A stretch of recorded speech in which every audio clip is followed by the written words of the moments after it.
How might one celebrate their 15th birthday if they reside in a tiny rural town? Naturally, by embarking on a camping trip with friends and having a great time around a campfire surrounded by nature. That's exactly what two pals, Nichole Collins and Lorraine Barry, decided to do. However, this outing turned into one of the most dreadful incidents in Australia's criminal history. In today's account, we'll travel back over 26 years to late 1997 in Bega, a town situated in the southeastern part of New South Wales, Australia. This small, secure, and welcoming community of just over 4,000 residents was home to two close friends, Lorraine Barry and Nichole Collins. Nichole Emma Collins was born on November 14, 1980, to Graham and Delma Collins in Bega. She spent her entire life there. Nichole's childhood was typical of most rural kids. Like her peers, she played tag in the pastures, snuck off to swim, and spent considerable time outdoors. Her father worked as a veterinarian, while her mother was a nurse.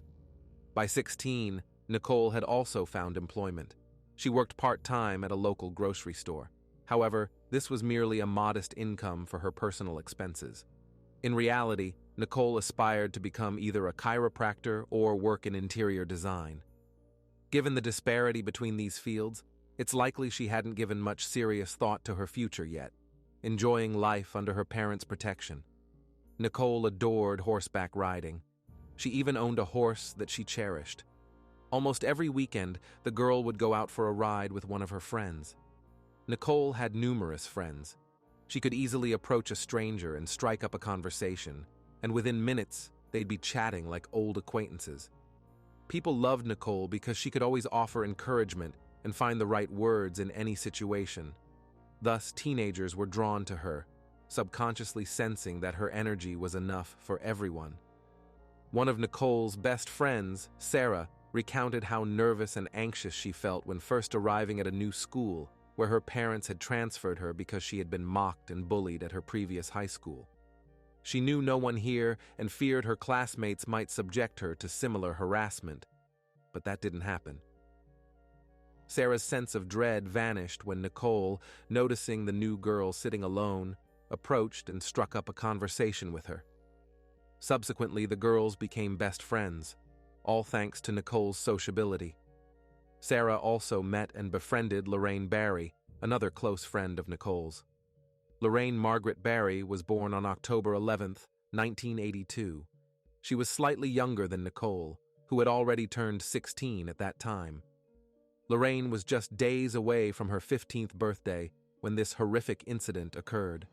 Lorraine's father, Garrett, worked for the local town council, while her mother, Cheryl, was a homemaker. Lorraine had an older brother named Nathan, who was about 17, and they had been incredibly close since childhood. Of course, like any teenagers, they had their quarrels and disagreements. As the elder sibling, Nathan was responsible for Lorraine, so sometimes he had to be strict with her. But overall, they got along wonderfully. Due to Lorraine's shy nature, her brother had to ensure that no one took advantage of her. Unlike the outgoing Nichole Collins, Lorraine preferred spending time at home in tranquility with her parents and brother. Very kind, generous, and modest, she was a great animal lover and dreamed of a future working with them. The two best friends with such different personalities complemented each other well. Lorraine gradually emerged from her shell, while Nichole became more calm and composed. Friends, over 90% of viewers watch videos without subscribing to the channel. Check if you're subscribed. If not, please be so kind as to subscribe to the channel to support me. The autumn break had begun. Lorraine's 15th birthday was approaching. The girls dreamed of celebrating this occasion in a special way. After coordinating with other classmates, they all set off on a camping trip together. They decided to pitch their tent camp in an area called White Rock, located just a few miles from Bega. Nichole's father, Graham, helped the teenagers set up tents, and both girls' parents would occasionally check in to ensure everything was all right. The trip began on October 3, 1997. The group of vacationing students enjoyed the warm weather. They swam, sunbathed, prepared simple meals over the fire, and just chatted around the campfire. Lorraine's older brother, Nathan, also camped there with his friends. Leaving the girls alone in the woods, even if close to home, was still not entirely safe. During the trip, the friends would sometimes run to Nichole's nearby house to shower and change clothes. 2 days after the start of their impromptu journey, on the evening of October 5, 1997, the group of campers, including the two friends, sat around the fire as usual. It was noticeable that Nichole was upset about something. The girl actually felt a bit down that evening because she had recently broken up with her boyfriend. Nichole wanted to get back together, and now, under the cover of darkness, she felt a burning desire to go and tell her boyfriend about it. Perhaps Nichole was experiencing such feelings for the first time. At 16, relationships with boys seemed like the most important thing in life, and the breakup was very painful for both parties. Nichole was further angered by the thought that her ex-boyfriend was supposed to be at a party in the town of Gellet in New South Wales, which was about 3 miles from the camp that evening. Imagining that while Nichole sat here in the woods, some high school girl might be charming her boyfriend. The girl stood up resolutely and intended to walk there to sort things out once and for all. She wasn't scared by the prospect of walking for several hours. At that moment, she could only think about her boyfriend and their separation. Lorraine Barry, seeing how nervous Nichole was, went along with her to offer support if needed. The girls took a flashlight and left the camp after 9 p.m. They were familiar with the area, so they definitely couldn't get lost. Nevertheless, by morning, the friends hadn't returned to the campsite, and as it turned out, they never made it to the party. The girls simply vanished. Lorraine's older brother Nathan woke up at the campsite and first went to check on his sister. Not finding her in the tent, he assumed Lorraine and Nichole had spent the night at home, so he returned home and asked his mom and dad if they had seen the girls. Lorraine's parents were surprised, as their daughter was supposed to be at the camp under her older brother's supervision. They still hoped the girls had gone to Nichole's house and stayed there overnight, but worry began to slowly creep in. A call to Nichole's parents only intensified their concern, as the friends weren't there either. After this, the Barrys started calling all of their daughter's friends and classmates, but the only information they received was that the girls had set off on foot to a party in Gellet, leaving the camp the previous evening and not returning. Family and friends drove to all the places where young people usually hung out, but Lorraine and Nichole hadn't shown up there either, and since they never made it to the party, something must have happened to them on the way. Maybe they were injured or lost, or something much more sinister had occurred.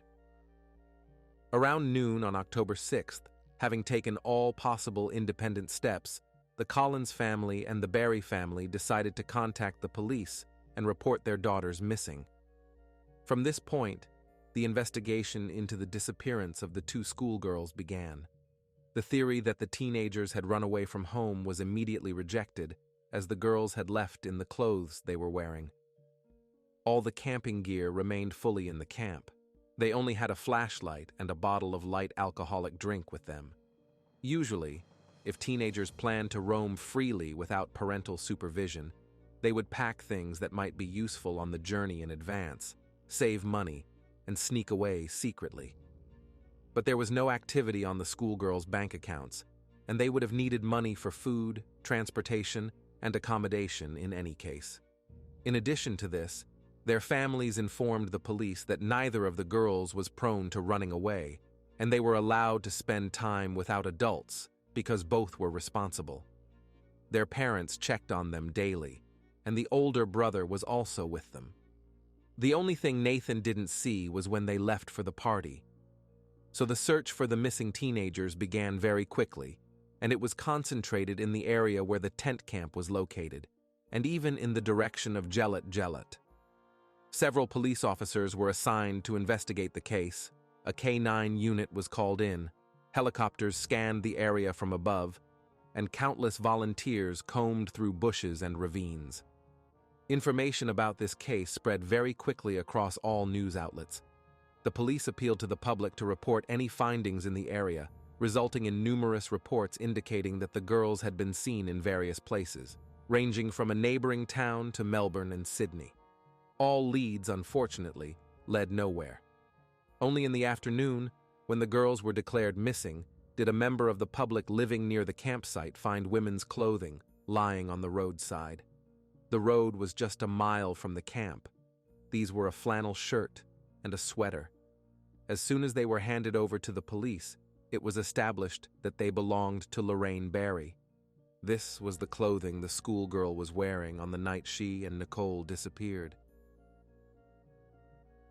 By that time, the girls had been missing for only a few hours, and it was decided to return the clothing to Lorraine's parents. No forensic examination was conducted because at that point, the police still didn't suspect that a real crime had occurred. They were still hoping to find the girls alive. 4 days after the schoolgirl's disappearance, on October 9th, Lorraine's and Nichole's parents held a heart-wrenching press conference where they appealed to the public for information. They begged anyone who could help them find the girls. Nichole's father, Graham, was convinced that his daughter and her best friend had been kidnapped and forcibly taken away. And for parents, the most terrifying thing is knowing their child is in danger. The man even addressed the presumed kidnapper, urging him to show humanity and release the girls. It was after this appeal that a local resident came to the police and reported that on the night of the disappearance, she was driving on a dirt road near the campsite. It was around 9:50 p.m. The woman had to stop her car because another vehicle was standing right in the middle of the road. There was no way to drive around it without hitting it. The resident noticed that behind this car stood a man talking to 2 young girls. The vehicle blocking the road immediately moved to the shoulder. This meant that someone was also sitting in the driver's seat. Of course, at first, the woman didn't pay much attention to this encounter and just continued driving. But now, hearing the girls' parents' appeal on TV, she became fully convinced that those were Nichole Collins and Lorraine Barry. Was that also the man they were talking to? Could these people be somehow involved in the schoolgirl's disappearance? Considering that after this, neither Nichole nor Lorraine was seen by anyone else, it's quite likely that they were indeed taken somewhere. In addition to this report, the police received another lead in the investigation, which, oddly enough, involved a pink television. It's unknown whether this was somehow related to the schoolgirls, but the witness decided to report his find to law enforcement just in case, as he discovered it not far from the campsite. In the morning, while going about his business, the driver noticed something bright in the grass on the roadside. Driving closer, he realized it was a TV. The item looked normal from the outside, and the screen was intact, though covered in road dust. Deciding that the TV could be put to better use than lying in the open air, the man picked it up and took it to a refugee assistance center. From there, it ended up in someone's home, where it was repainted black and then sold for use to a local hotel. Whether this pink TV had any connection to the girl's disappearance was unclear at first, and initially, the detectives didn't take this lead too seriously. For them, it was just one strange incident in a long series of others they received daily. Only later, when the kidnapping theory seemed most credible, did the assumption arise that the TV might have belonged to one of the potential kidnappers. It was thrown out to free up the back seat in the car in which the schoolgirls were taken away. Perhaps this theory was far-fetched, but since no other concrete clues were coming in, investigators were forced to construct the most fantastic hypotheses. Several days passed, and still nothing was heard from the girls. Hope of finding them alive faded with each passing day. The rescue teams that searched the forest around the camp and roadside ditches found nothing. No signs of the schoolgirls. And after a few weeks, the police were forced to scale back the extensive search. The case wasn't closed. Detectives continued to check all possible hypotheses, but felt they were going in circles. Fortunately, investigators soon achieved a huge breakthrough in the case when a police informant provided the names of 2 men who, in his opinion, could be involved in the teenager's abduction. First, both of these individuals had an incredibly long list of convictions, having committed countless various crimes, including several very violent ones. Secondly, these two men oddly commented on a newspaper article about the missing Nichole and Lorraine. Their conversation on this topic was accidentally overheard by the police informant, when one stated to the other that the police would definitely pin everything on them. Thirdly, these people were in Bega at the time when the schoolgirls disappeared. The men in question were Leslie Camilleri and Lindsay Beckett. At the time of this incident, Leslie was 28 years old and Lindsay was 23. Lindsay Hani Beckett was born on March 27, 1974, in New Zealand. In his teens, his family moved to Australia. According to Lindsay's reports, he never knew his biological father because he was conceived as a result of a crime. His mother was only 15 years old when she was attacked by a perpetrator and subjected to abuse. The result of this attack was an unwanted pregnancy. From childhood, Lindsay experienced the lack of love from his mother and other family members, so at a fairly young age, he himself began to show aggression and break the law. Lindsay began committing crimes such as theft, car theft, assaults, and drunken fights. Then he entered into a relationship with a woman named Laura Lee, who bore him 3 children. Later, the woman complained about how incredibly cruel Lindsay was towards her. He insulted her daily, both morally and physically. He used her body like some kind of object. As a result, over 3 years of their relationship, they had 3 children, one after another. At the same time, Lindsay Beckett was a person with a very low level of intelligence and easily influenced by others. This is exactly what happened when Leslie crossed his path. Leslie Alfred Camilleri was born on May 31, 1969, into a family with 6 children. He was from Liverpool, New South Wales.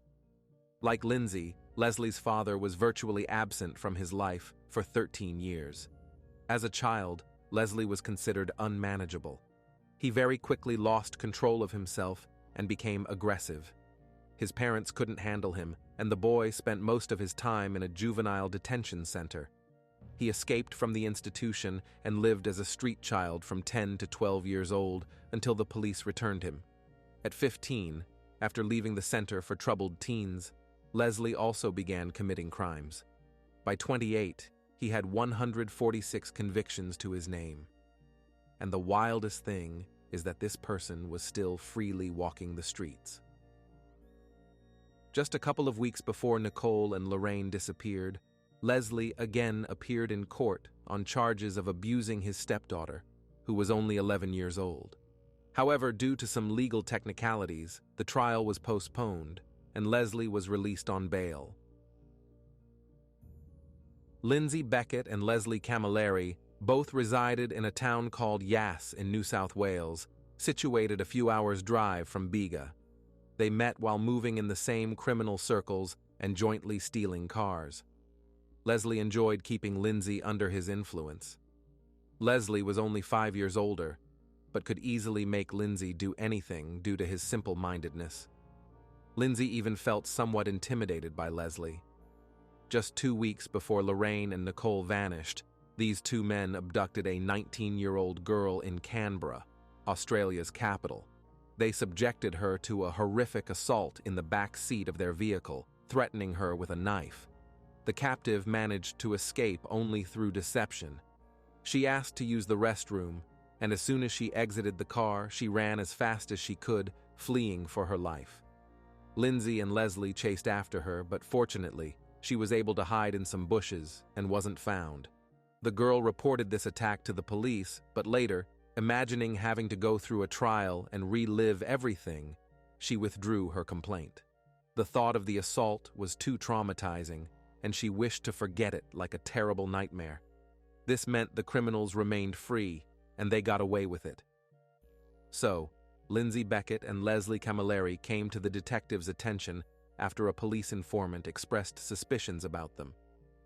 Examining both men's criminal history, investigators indeed concluded that these could be the ones they were looking for. Officers were eager to question them quickly to gather information about the girls. Lindsay Beckett was arrested in Canberra while attempting to steal a car. Upon learning this, detectives investigating Nichole and Lorraine's case headed straight to the capital to meet with the suspect. This was on November 5, 1997, exactly a month after the girls disappeared. During the interrogation, Lindsay acted relaxed and detached. He denied any involvement in the teenager's disappearance, but when asked about the pink television, his body betrayed nervousness. He involuntarily tensed up. Although the man remained reticent, his previous calmness had vanished completely. Officers asked Lindsay if he had ever had a pink TV in his car. By then, they already knew that the accomplices had obtained this television from a second-hand store as part of some deal. The store owner confirmed this. This way, they managed to link the two suspects to a location near the camp where Nichole and Lorraine were last seen. After questioning Lindsay, the police spoke with Leslie Camilleri, who was also easy to find since he had been arrested and was in custody for violating bail conditions for another crime. Like Lindsay, he completely denied any involvement in the girls' case. Leslie even concocted an incredible story that he and Lindsay were in a different area that night, far from the camp where the teenagers were vacationing. But when the question about the pink television came up, Leslie's behavior changed entirely. He fell silent and didn't utter another word. Upon returning to his prison cell, he had a wild outburst. Leslie began sobbing and banging his head against the wall, repeating one phrase, "They know about the TV." He was so upset by his slip-up that the guards had to administer a sedative. Leslie experienced a genuine nervous breakdown. The detectives bet that Lindsay would crack first, considering he was easily influenced. For their next interrogation on November 12th, they brought along a 4-sized photographs of Lorraine and Nichole. The officers simply placed them on the table right in front of Lindsay so he could see the girls' faces. As soon as he glanced at the teenagers' pictures, he immediately flipped them over, not wanting to look at them. Lindsay was visibly uncomfortable. The detectives told the arrestee that he had a chance to tell the truth about what happened to the girls because they were going to offer the same opportunity to Leslie, and if he confessed first, it would help him in court. Lindsay had a chance to make things easier for himself. After this conversation, Lindsay went outside with the guards to have a cigarette and make a decision. During this time, the man began to cry. He realized this was the end. There was no point in trying to deny his involvement anymore. Lindsay returned to the interrogation room and asked for a map. He was going to show the police where they could find the bodies of 16-year-old Nichole Collins and 14-year-old Lorraine Barry, who had been missing for over a month by that time. Lindsay traced his finger along the map, following the Monaro Highway, until he finally reached an area called Fiddler's Green Creek, located south of the Victoria state border with New South Wales. Lindsay said that's where the girls could be found because he had taken both their lives, and then he recounted what happened on that terrible night. Don't forget to subscribe to the channel if you like this video, it's really important. On the evening of October 5th, 1997, he and Leslie Camilleri were simply driving around the area in their white Ford sedan. They were drinking beer and simultaneously injecting each other with illicit substances.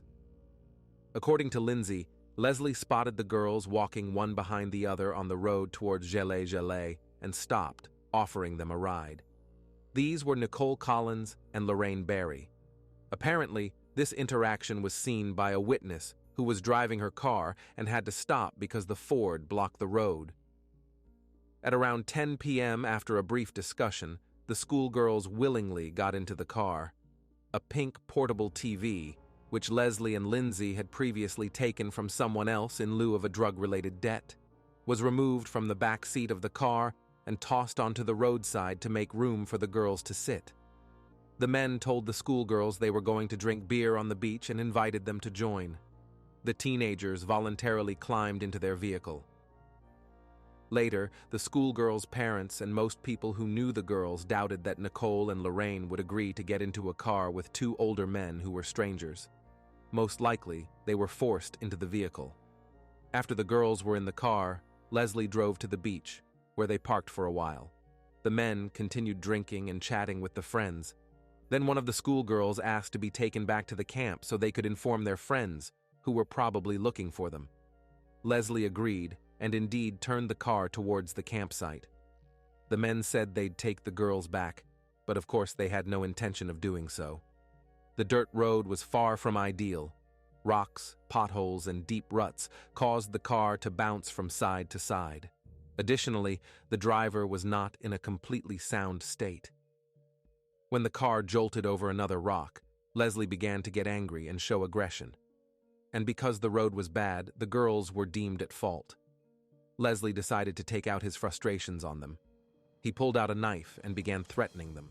Lindsay liked how the friends trembled with fear. He also took out his knife. Lorraine and Nichole were absolutely terrified. They had no way to escape, as the rear doors of the car were locked. They couldn't be opened from the inside. The schoolgirls were trapped. At this point, Leslie turned the Ford around and drove in the opposite direction from the camp. All this time, the men continued to wave their knives and threaten. If the teenagers didn't shut up or tried to escape, they would catch them and cut them. The perpetrators sped down the highway until they reached the spot where Lorraine's sweater was later found.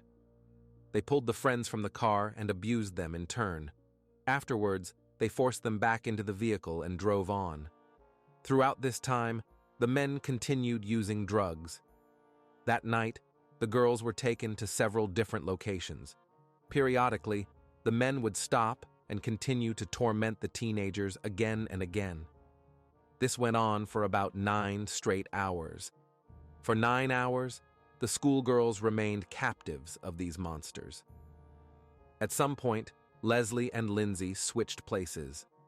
Leslie dozed off in the passenger seat, while Lindsay headed south towards the Victorian border.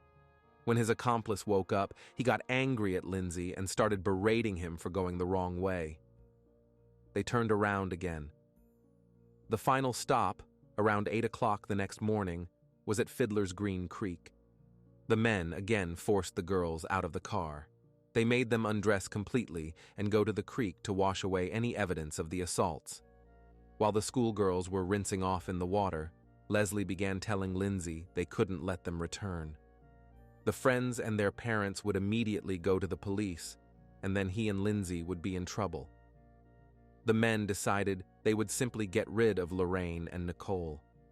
The girls were ordered to dress again, then gagged, told to lie face down on the ground, and had their wrists and ankles bound with strips of jeans the men had torn. After this, Leslie ordered his accomplice to finish off the captives.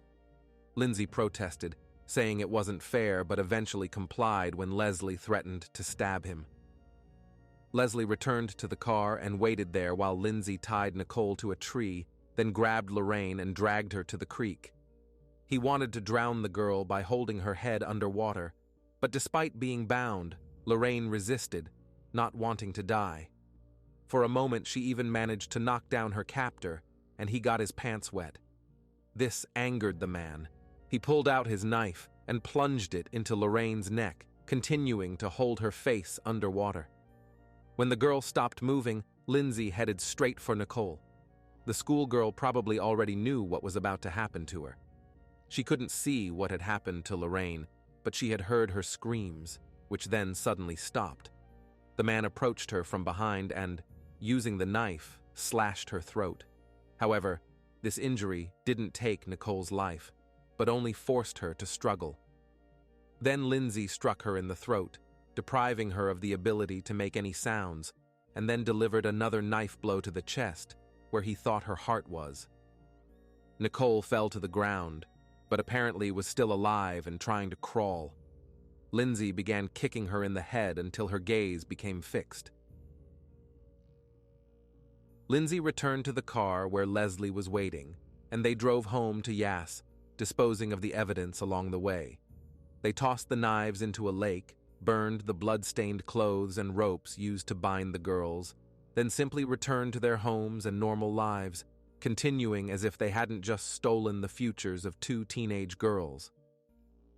Later, the men tried to clean their car to remove all evidence of the schoolgirls' presence, and apparently even returned to the campsite area a few days later to find the pink television. They felt it could lead the cops to them. By that time, a local resident had already picked up the TV and taken it to a refugee center. After Lindsay made his confession, he was taken to Fiddler's Green Creek, where he pointed out the specific location where he had left Nichole and Lorraine. After about 5 days of searching, their decomposing bodies were recovered and taken to the coroner's office. The Collins and Barry families were informed of the true horror their daughters endured on the last night of their lives.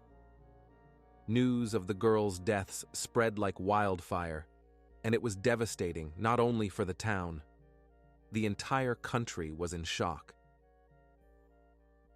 On November 19, 1997, a memorial service was held in Littleton Gardens. Thousands of people came to express their grief and support for the families of the victims. This horrific crime shocked the nation and left everyone in a state of horror. Leslie Camilleri and Lindsay Beckett were arrested and charged with double kidnapping, assault, and murder. Since Lindsay had already given a confession when it came to trial, he pleaded guilty to taking the lives of both girls. In June 1998, he was sentenced to 2 life terms with a minimum of 35 years behind bars. Leslie Camilleri did the opposite. He didn't plead guilty to the charges and essentially shifted all responsibility onto his accomplice. According to him, they did indeed pick up the girls on the road and went to the beach with them.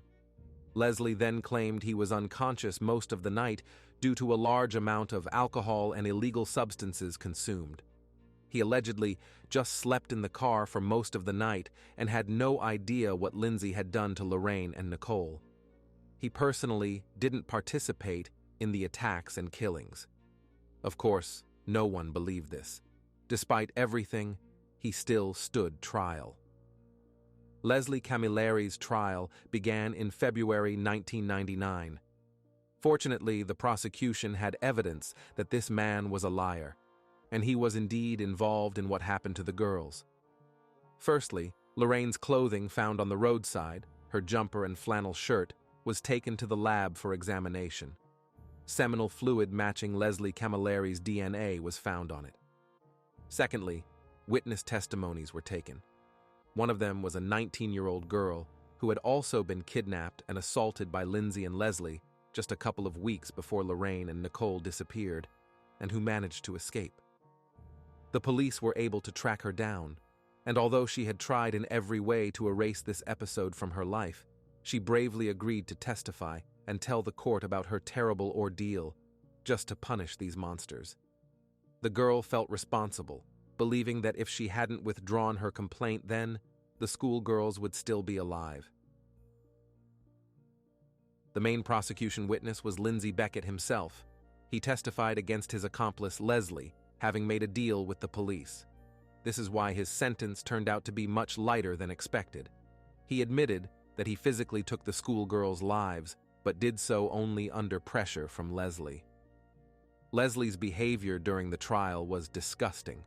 He constantly yawned, as if he didn't care at all that he was being tried for the brutal assault and murder of 2 innocent teenagers. It's good that the jury was able to see how deceitful and heartless this man was.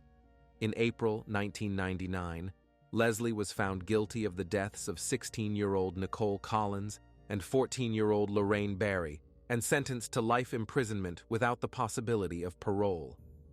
After Lindsay was convicted, he tried several times to appeal his sentence, but all his attempts were unsuccessful. The entire community was outraged that villains with so many convictions had both been out on bail even before this horrible crime. People were so angered that they blamed the criminal justice system for the girls' deaths. They genuinely couldn't understand why monsters like Lindsay and Leslie could freely walk the streets after all the crimes they had committed earlier. Why were such people given a second chance, a third, a 10th, a 20th? Public outrage led to amendments to the Bail Act 1978 in New South Wales. But this isn't the end of the story, because in 2013, 16 years after the murders of Nichole Collins and Lorraine Barry, Leslie again stood trial. It was established that these two schoolgirls were not the first victims. Authorities were able to link him to the disappearance of a 13-year-old girl named Prue Bird. Prue lived in Melbourne. She went missing in 1992, 5 years before the incident with Lorraine and Nichole. Prue Bird was the granddaughter of an informant who reported on the gang responsible for the bombing of the Melbourne police headquarters in 1986. It was believed she was kidnapped and killed as revenge, and Leslie was the one who carried out this job. Surprisingly, while in prison, Leslie fully admitted his guilt in the murder of 13-year-old Prue Bird. Unfortunately, her body was never found. In addition to life imprisonment, Leslie received another 28 years, so now this man will spend the rest of his days in prison. Sadly, this won't bring the children back to their parents. The lives of two families were completely destroyed because two men decided to satisfy their base instincts, but didn't want to face the consequences.